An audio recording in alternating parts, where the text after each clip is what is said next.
Judge. There's a reason that our legal system treats children differently. And Mr. Smith has just talked about it as part of his closing. They are immature. They're not fully developed. Their characters can be changed, molded, and mangled by whatever force grabs onto them when it's not filled with the proper things. Colt Gray's life was not filled with the proper things. His parents didn't give him any stability. His parents didn't give him any of his needs. His parents didn't give him proper medical care. And most importantly, they did not give him proper psychological and mental health care. When they saw him deteriorating, when they saw him drawing into himself, when they saw him disappearing into his room, what did they do? They spent their time in their own worlds, on drugs, buying guns, and splitting up and coming back together and splitting up and changing schools and giving absolutely no stability. Children, in the best of circumstances, need stability. Children who have special needs, by nature, need even more stability, more predictability, not less. Colt got less. Colt had issues that his grandmother was willing or able to identify when he was young that the parents didn't do anything about. Colt got less stability than he needed, which made him even more vulnerable. As we look at how we sentence somebody, and we're not taking the position that he didn't do something wrong and heinous and horrible, that has to be admitted, and he's admitted that. And he's come forward today. He could have had a trial, but he didn't. He spared the community the trial by stepping up to do a plea to admit his guilt. He admitted his guilt that day on 2 occasions. Now, there may be some conversation as to whether it was every fact that he put in those interviews was honest fact or not honest fact, or changed or manipulated. He was traumatized before he did the shooting, traumatized by his own actions, and the trauma continued after the shooting when he finally realized what he did.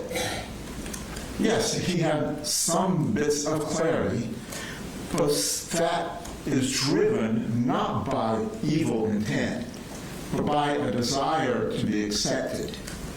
And that has been the whole drive of what he's done in the TCC community. If we look at Dr. Richards' report, on his recommendation, the factors that we need to consider, which come out of Miller versus Alabama, on how we sentence children who have done bad things, we have to look at his maturity level. These situations that they're citing to happened when he was 11, 12, and 13. And everyone has dealt with any child knows they're 11, 12, and 13. They don't have any good sense, especially boys, when they're coming into that age range.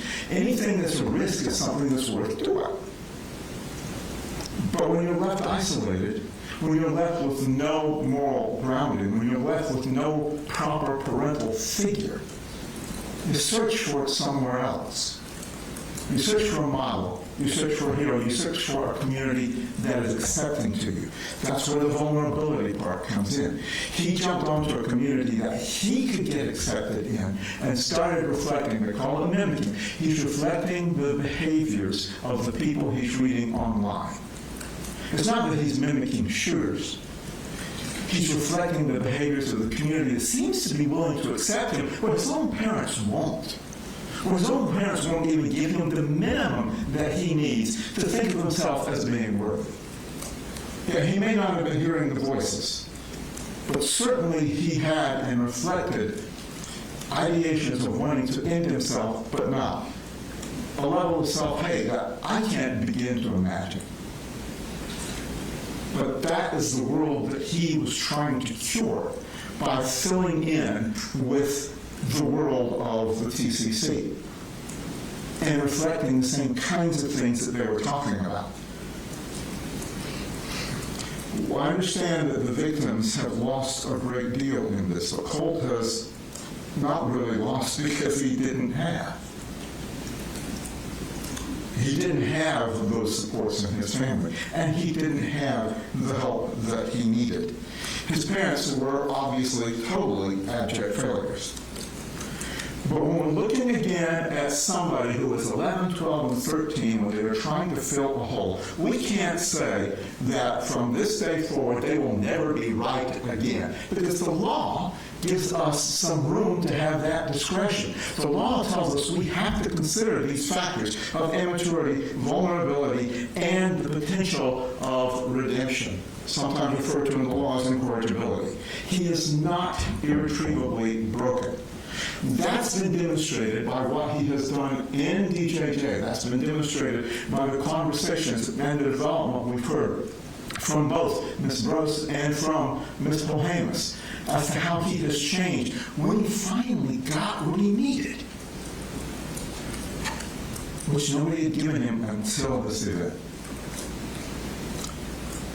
The idea of Easter eggs, you would have to assume a level of maturity of a 12 to a 13-year-old to be able to plan that out and to think that through.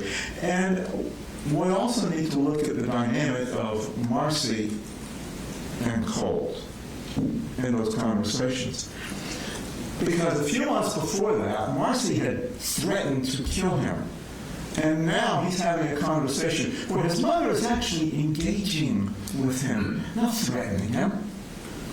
We've heard about from Ms. Brose again, the defects cases where his mother had abused him, and his mother got drunk around him, or high, or whatever drug of choice she had at the time. And now she's in a conversation with her where she's laughing with him. It's not him encouraging her to do something bad.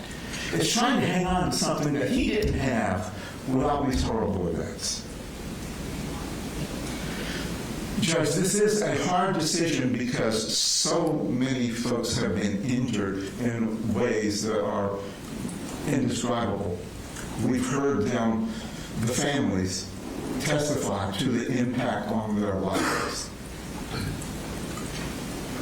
But that impact does not overweigh the court's responsibility to look at the factors in Miller and to understand that Colt was at an extremely vulnerable time in his life when he didn't get what he needed at a very young age.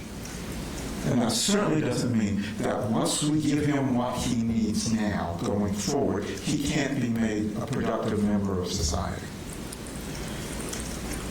The minimum that we understand, Judge, is life with parole. He will be given a life sentence. With parole, it gives him an opportunity of hope.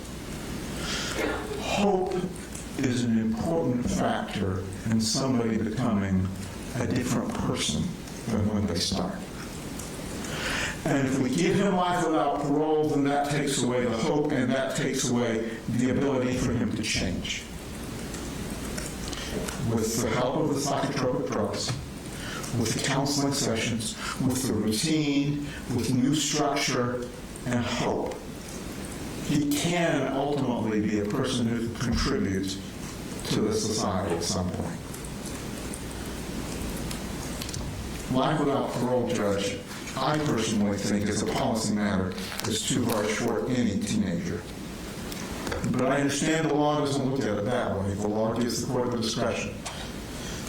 The law gives the state the chance to prove that he is not redeemable.